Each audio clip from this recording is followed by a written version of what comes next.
Assalamualaikum warahmatullahi wabarakatuh. Selamat bertemu kembali anak-anak sekalian pada pelajaran Ilmu Pengetahuan Sosial atau IPS. Hari ini kita akan belajar tentang pasar dan harga. Kita lihat tujuan pembelajaran. Yang pertama, siswa dapat memahami mengenai pengertian pasar, fungsi pasar, peranan pasar bagi masyarakat, syarat-syarat terjadinya pasar, dan macam-macam pasar. Yang kedua, siswa dapat memahami pengertian harga dan jenis-jenis harga. Kita lihat tentang pasar.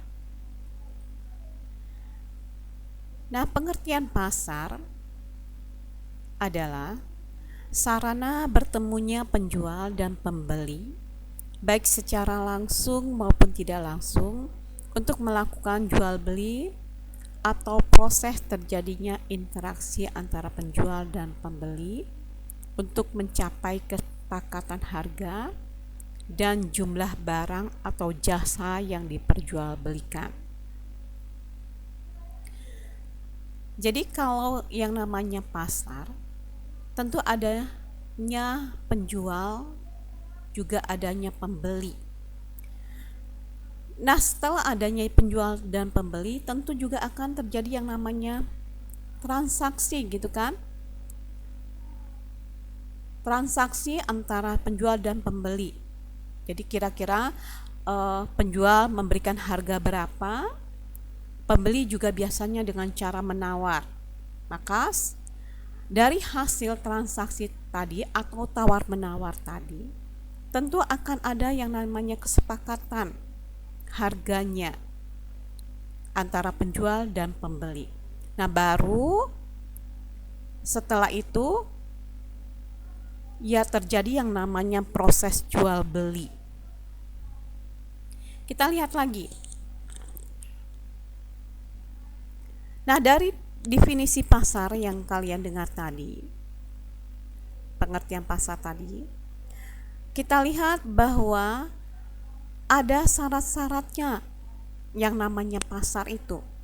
Tadi dikatakan sarana bertemunya penjual dan pembeli, gitu kan, baik secara langsung maupun tidak langsung.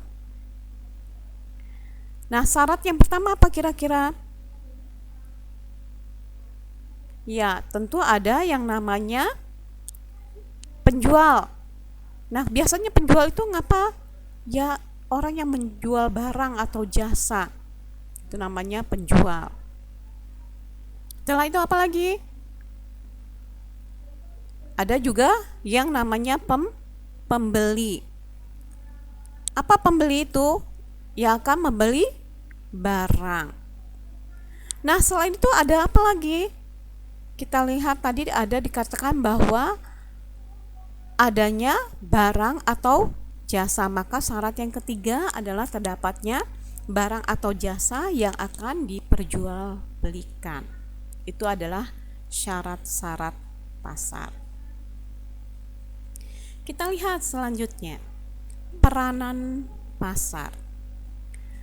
Peranan pasar yang pertama, mempermudah konsumen memenuhi kebutuhan-kebutuhannya. Kenapa mempermudah? Ya, dengan adanya pasar kita mudah untuk membeli barang.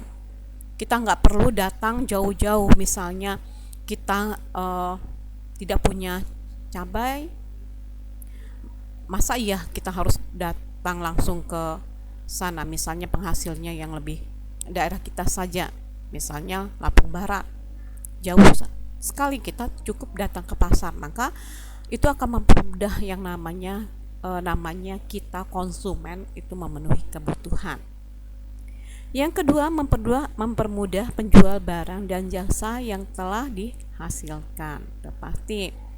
Jadi pasar itu tempat menjual, tempat orang berjualan. Pasti apa yang dihasilkan orang tertentu, barang atau dihasilkan barang, pasti tempatnya untuk menjualnya yaitu di pasar. Ketiga, Bagi distributor atau pedagang, pasar berperan mempermudah kegiatan distribusi. Ya, apa distribusi kemarin? Ya, untuk menyampaikan barang dengan distribusi gitu kan. Nyampaikan barang ke para, bisa juga yang namanya ke konsumen. Yang keempat, pasar berperan untuk mengendalikan dan mengatur kegiatan ekonomi serta keuangan pemerintah.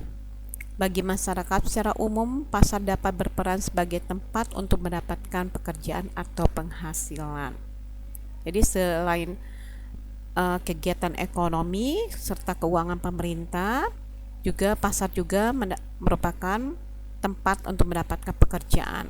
Misalnya di pasar, ya para pedagang gitu kan, buka toko, jadi banyak pekerjanya juga yang bekerja di situ.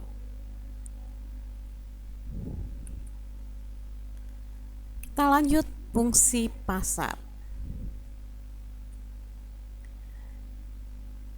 Yang A, fungsi pasar sebagai fungsi distribusi. Apakah fungsi pasar sebagai fungsi distribusi? Yaitu untuk memperlancar penyaluran barang-barang dari produsen ke konsumen. Melalui jual beli, produsen dapat memasarkan barang baik secara langsung maupun melalui perantara. Melalui pasar, konsumen dapat memperoleh barang secara mudah dan cepat.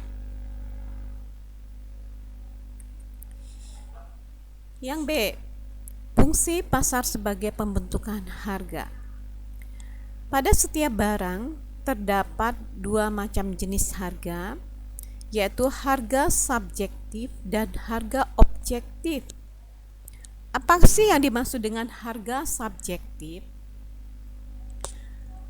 Harga subjektif adalah harga yang diinginkan atau dikehendaki oleh pihak penjual atau pihak pembeli. Jadi subjek orang itu. Jadi apa yang diinginkan baik penjual maupun pihak pembeli. Biasanya yang namanya penjual ya pengennya harganya tentu akan lebih mahal gitu kan, agar laba yang dihasilkan juga akan lebih besar. Sedangkan pembeli biasanya ingin harga itu lebih murah. Yang kedua, harga objektif atau harga pasar. Harga objektif atau harga pasar adalah harga yang telah disepakati oleh pihak penjual dan pihak pembeli setelah adanya proses tawar-menawar. Itu harga pasar, harga objektif. Jadi harga yang disepakati oleh pihak penjual dan pihak pembeli setelah adanya proses tawar-menawar. Nah, biasanya waktu kemarin kita telah belajar yang namanya apa kemarin? Penawaran, ya kan? Permintaan dan penawaran gitu kan? Nah, kemarin kalian telah membuat yang namanya disuruh buat ya seperti garis bilangan ya, gitu kan? Itu ada pertemuan antara penawaran maupun permintaan. Nah, dari itu akan terlihat pertemuan itu di tengah antara kesepakatan antara penjual dan pembeli, itu harga pasar, maka dikatakan harga keseimbangan.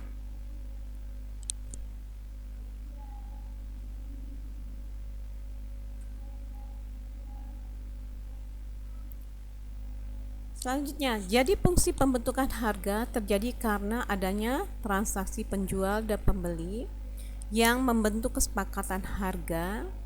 Pembeli biasanya membeli barang dengan memperhitungkan manfaat dan kegunaan dari barang, sedangkan pedagang biasanya memperhitungkan laba yang diinginkan. Jadi selain pembeli pengennya yang lebih harga murah, juga tentu barang itu guna nggak sih untuk kita, bermanfaat tidak.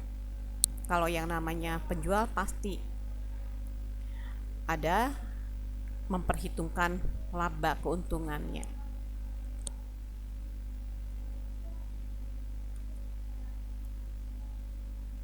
Yang C, fungsi pasar sebagai fungsi promosi. Promosi artinya memperkenalkan hasil produksi kepada masyarakat. Melalui fungsi ini pasar menjual barang sekaligus memperkenalkan hasil produksinya kepada masyarakat. Barang dipajang di tempat yang terlihat agar dapat menarik peminat konsumen untuk membelinya. Fungsi ini sangat menentukan omset penjualan dengan kualitas barangnya juga. Jadi fungsi pasar adalah fungsi promosi. Kenapa promosi? Jadi produk-produk atau barang-barang tertentu kan diperkenalkan ke masyarakat di pasar, mempromosikannya. Jadi udah pasti yang namanya pasar sebagai tempat promosi, dipajangkan gitu kan.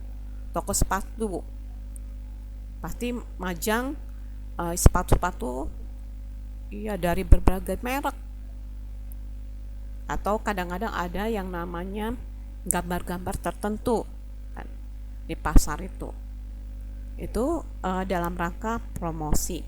Atau kalian juga sering nonton di TV. Kalau di TV kita lihat yang namanya iklan itu juga salah satu fungsi promosi juga.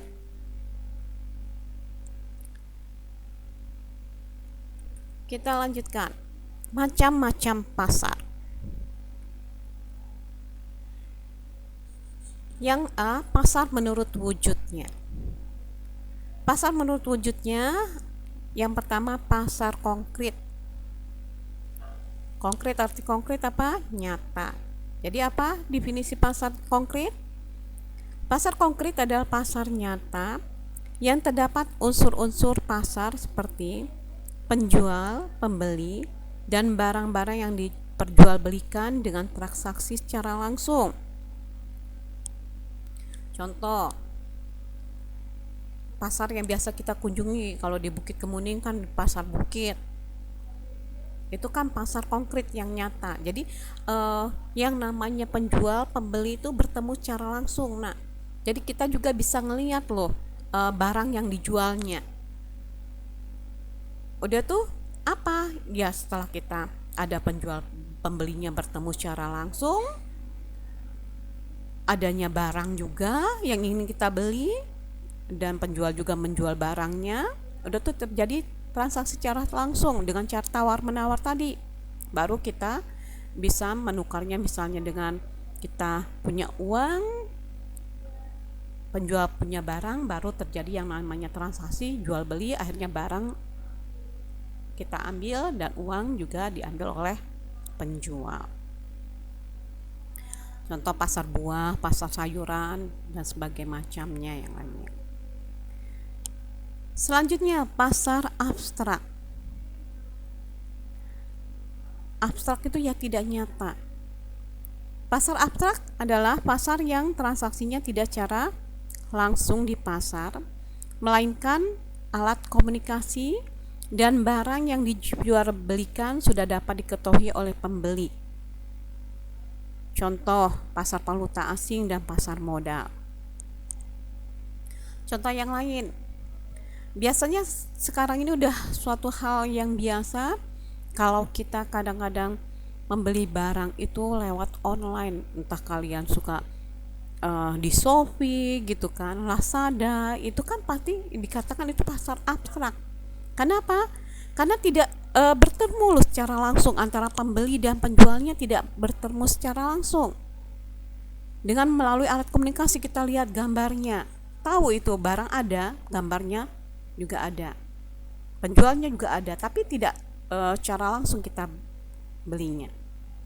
Transaksinya juga iya, tapi transaksinya tidak langsung secara langsung gitu kan.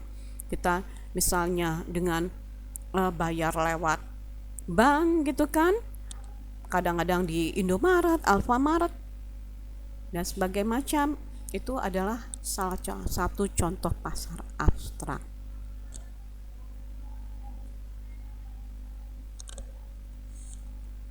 Yang B, pasar menurut barang jenis yang diperdagangkan. Yang pertama, pasar barang konsumsi. Konsumsi yang kebutuhan kita sehari-hari, maksudnya yang kita kebutuhan yang kita gunakan, baik makan atau kebutuhan yang lainnya. Apa yang dimaksud dengan pasar konsumsi? Pasar konsumsi adalah pasar yang memperjualkan barang-barang keperluan sehari-hari. Contoh, pasar ikan, pasar buah-buahan, termasuk juga supermarket dan lain-lainnya. Yang kedua, pasar produksi. Pada pasar produksi yaitu pasar yang menyediakan keperluan faktor-faktor produksi. Contoh, pasar tenaga kerja, tempat tenaga kerja mencari pekerjaan, dan pasar modal. Itu adalah pasar produksi.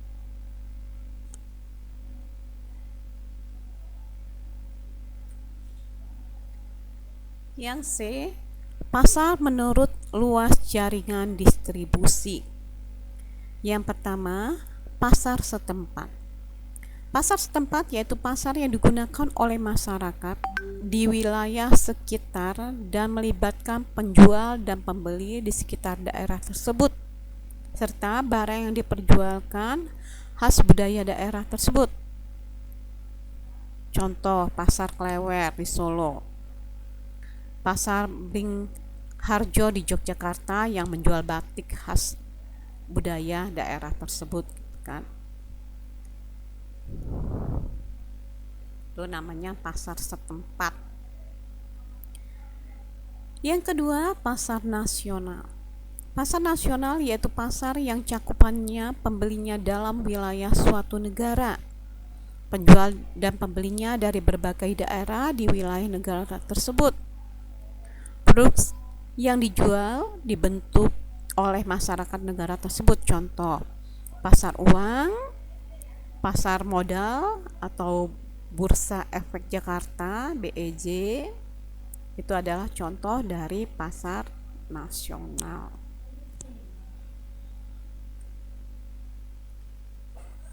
Yang ketiga, pasar regional. Pasar regional yaitu pasar yang daerah pemasarannya meliputi beberapa negara yang berada dalam satu kawasan. Pasar ini biasanya di bawah suatu organisasi yang berada dalam wilayah kawasan tersebut. Contoh, kawasan Asia dibentuk ASEAN Free Trade Area atau AFTA. Jadi regional, beberapa negara dalam satu kawasan. Yang keempat, pasar internasional.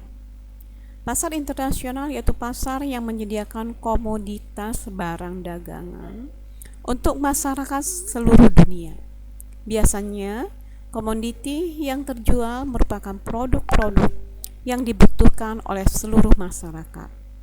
Contoh, pasar tembakau Jepang, pasar karet dari New York, pasar kopi Santos, pasar intan Amsterdam. Itu adalah pasar internasional. Jadi masyarakatnya itu rakyat seluruh dunia, yang dagang juga boleh seluruh juga. Komoditi yang dijualkan juga produk-produk seluruh.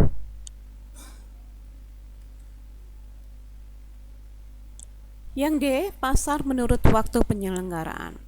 Yang pertama, pasar harian. Pasar harian yaitu pasar yang melakukan kegiatan sehari-hari dan menjual barang-barang kebutuhan pokok sehari-hari. Contoh, pasar induk yang ada sekitar daerah kita. Yang kedua, pasar mingguan. Ya, pasti seminggu sekali gitu kan. Harian ya setiap hari. Mingguan, pasar yang dilaksanakan setiap seminggu sekali. Contoh, pasar hewan, yang hanya buka seminggu sekali. Ketiga, pasar bulanan, yaitu pasar yang kegiatannya sebulan sekali. Contoh, pameran batu akik, lukisan, patung, dan lain-lain.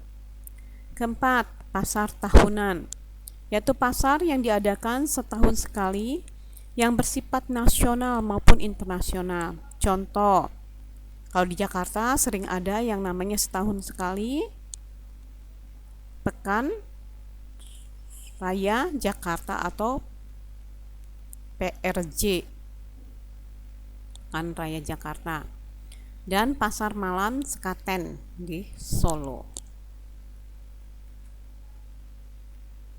Yang pasar menurut organisasi atau strukturnya. Yang pertama, pasar persaingan sempurna, yaitu pasar yang di dalamnya terdapat banyak penjual dan pembeli yang sama-sama telah mengetahui situasi pasar. Barang yang diperjualbelikan sejenis, penjual dan pembeli tidak bebas menentukan harga karena harga ditentukan oleh kekuatan pasar. Contoh, pasar sayuran atau sayur mayur, itu pasar buah-buahan, pasar tekstil yang terkenal di Jakarta di Tanah Abang, itu adalah pasar persaingan sempurna. Yang kedua, pasar persaingan tidak sempurna. Pasar persaingan tidak sempurna yaitu pasar yang penjual dan pembelinya memiliki kebebasan dalam menentukan harga dan jumlah barang yang diperjualbelikan. Contoh, pasar monopoli, pasar monopolistis, pasar oligopoli, pasar monopsoni, dan pasar oligopson. Kita lihat selanjutnya adalah harga yang keempat. Pengertian harga. Apa sih yang dimaksud dengan harga? Harga adalah nilai tukar suatu barang yang dinyatakan dengan uang atau barang lain untuk manfaat yang diperoleh dari suatu barang atau jasa bagi seseorang atau kelompok pada waktu tertentu dan tempat tertentu. Jadi harga itu pasti dinyatakan dengan uang atau barang. Bahkan di Jakarta juga ada yang pasar harga juga ditentukan oleh mata uang yang lain juga. Pernah ibu nonton waktu itu mereka bisa menggunakan uang dirham segala, walaupun di Indonesia tidak menggunakan mata uang seperti itu. Selanjutnya, dalam ilmu ekonomi, harga dapat dikaitkan dengan nilai jual atau beli suatu produk barang atau jasa sekaligus sebagai variabel yang menentukan komparasi produk atau barang sejenis. Selanjutnya, harga pasar. Sebelumnya juga sudah kita pelajari yang lewat tadi, bahwa harga pasar yaitu harga yang disepakati pihak penjual dan pihak pembeli.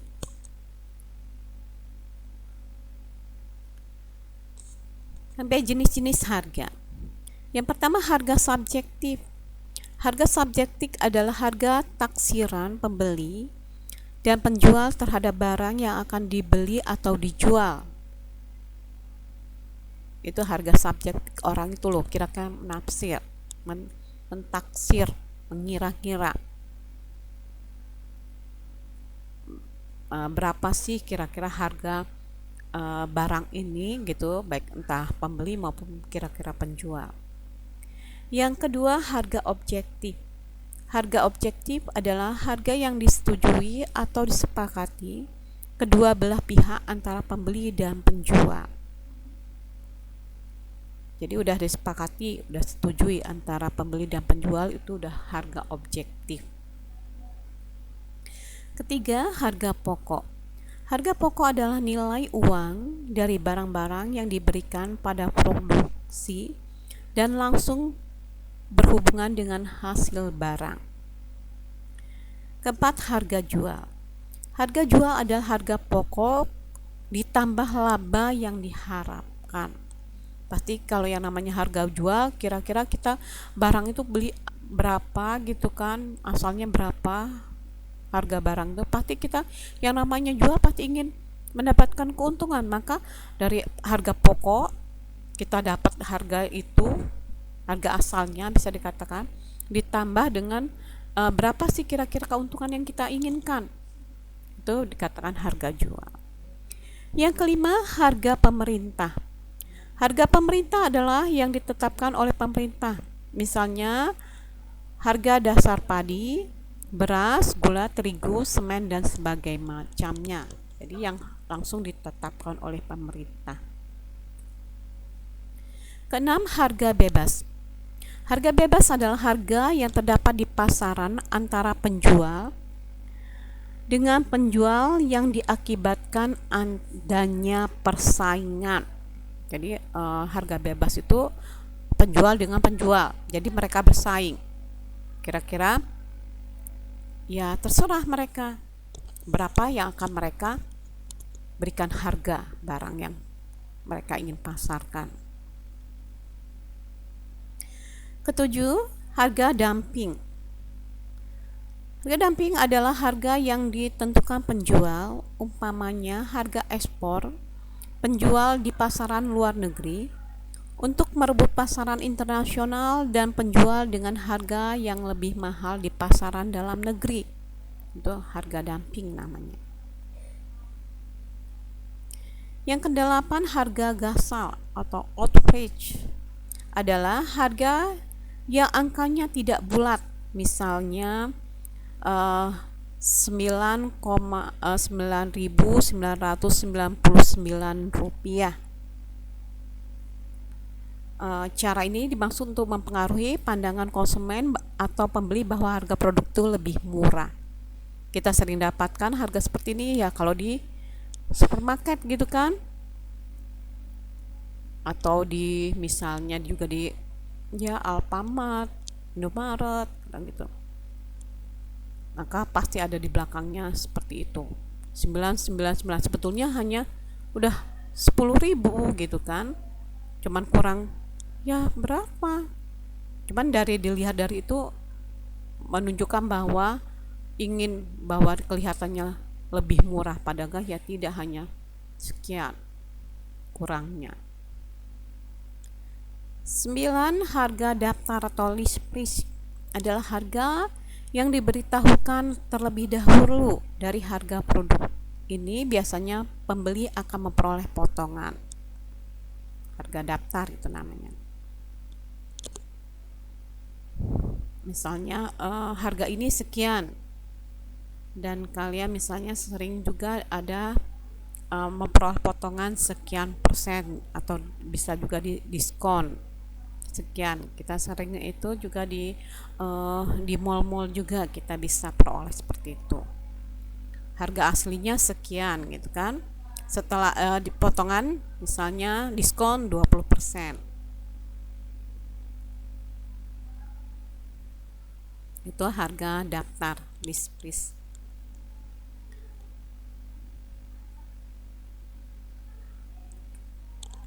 Ke-10, harga neto. Net price adalah harga yang harus dibayar oleh pembeli. Dengan perkataan lain, harga neto adalah harga bersih.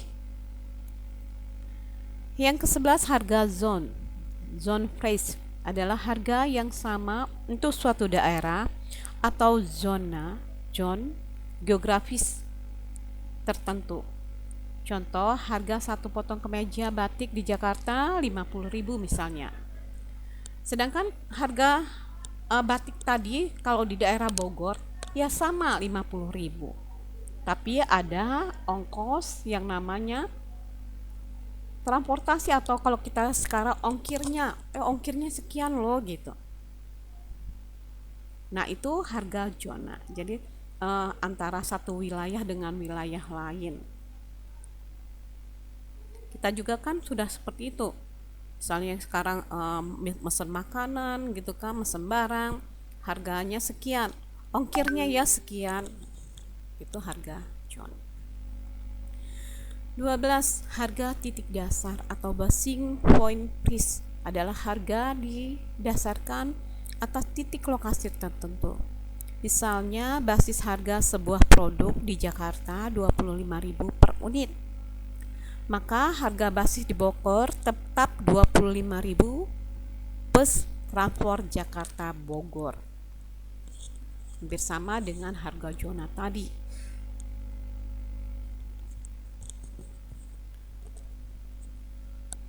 Harga stempel postage stamps delivery price adalah harga yang sama untuk sebuah daerah pasarannya. 14. Harga pabrik factory price adalah harga pabrik yang harus dibayar oleh pembeli, sedangkan transportasinya dari pabrik harus ditanggung oleh pribadi. Dapat juga penjual menyerahkan produknya sampai di atas kapal atau alat angkut lain yang disediakan pembeli. Harga pabrik disebut juga POB factory atau POB mill.